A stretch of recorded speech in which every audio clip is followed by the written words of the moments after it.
I'm here with Greg here from Telos Alliance, and tell us about Telos. Sure.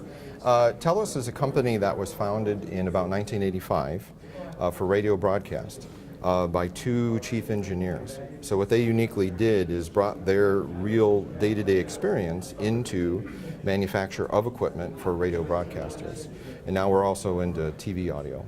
Right, certainly one flows into the next. Now, everybody on the video bandwagon is on IP, but certainly IP's been well entrenched in radio as well as audio for a while. How did you guys fit in that story? Yes, exactly. We actually consider ourselves the innovator for audio over IP, and we came at it just as a very practical solution. Radio is a very practical market. You have to get the job done, you have to not necessarily spend a lot of money, and making use of IT equipment to get the job done was a fantastic technology leverage. And so in about 1999, we began working on that and brought it to market in 2003 under the trade name of Livewire. Right, and how does that fit into AES67? Sure. Well, Livewire really took off.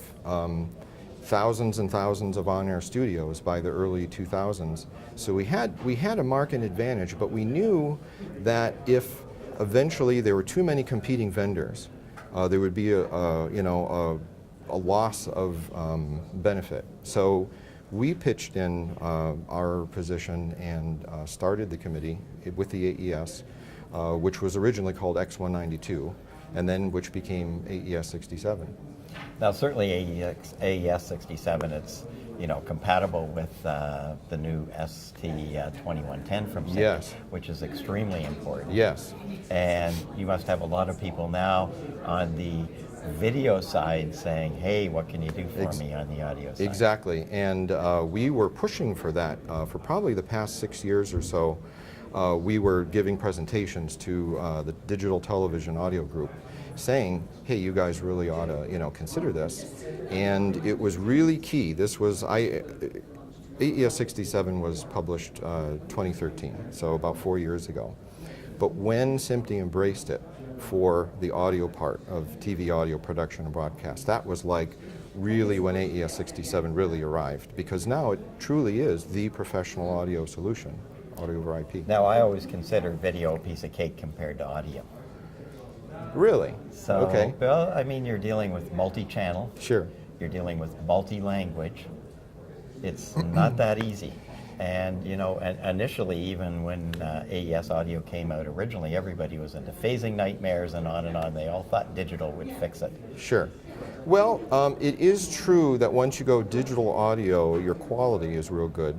But the thing to keep in mind, I think maybe this is relevant to what you're asking, is people were afraid that with networked audio, would the job of the audio engineers go away? And the way that I always answer that is, the network is there to get the audio from place to place. But it's only the audio engineer that knows it sounds good, that makes it sound good.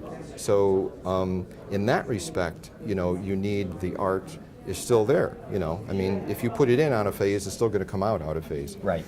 Absolutely. Yeah. It's not going to fix it. Right, right. It's still a finger issue. Well, thank you very much, Greg. And certainly AES is a very important part of the new SMPTE ST21 standard, 2110 standard. And I think we're going to be seeing a lot more people talking to you about solidifying their AES solutions. Very good. Thank you.